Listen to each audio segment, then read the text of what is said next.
ඒ අපි ඉන්නේ සුරලෝකෙ මෙහෙ ආවේ මැරිලා හිනා යනෝ බලද්දි බං ආපු පාර හැරිලා ගෑනු බඩ පෙන්නගෙන අඳින එක වැරදි නම් මොකටද සාරියක තිබ්බේ බඩ ඇරිලා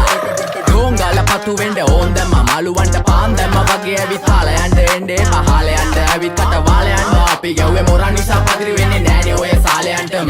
අම්මටවත් මෙල්ල නැති මාව කොයිද මෙල්ල වෙන්න යන්නේ අර කොයිවත් ඉන්න වෙලඹට සතියන්තේ හැමදාම කොල්ලෝ ඉන්නේ චිල් එකේ පිල් දාලා සෙට් වෙන්නේ සිංගාල කොළඹට හේතු නැඩෝ සනා වගේ පමා වෙන්න දැස නොපෙනුනත් අපි ගැව්වේ මුටි කන නිසා මොනාලිසා බලන් ඉන්නේ මගේ පැත්ත කියලා තාම හිටන් ඉන්නේ පුතා මම ජොන වගේ කොන නිසා ජන නිසා තාල දැම්මේ මගේ අතකුරින් එලිසම මාන දැම්මේ බෝලා ගලෝ ගන්න කලිසම කාල කන්නේ වගේ හිත තිබ්බේ මැලිකම වාව ගන්න බැරි යාළුවෝන්ගේ කැක්කම මම රැප දෙන්නේ මල්ලි මට තාලේ විදියට මූස්වාලා දුන්නේ පුතේ රැප උස හින්දියට අපේ උන්න බලන් ඉන්නේ hina වෙන්න කින්ඩියට රැප නැට්ටුකාරයෙක් නම් මම ඉන්නේ නැදියට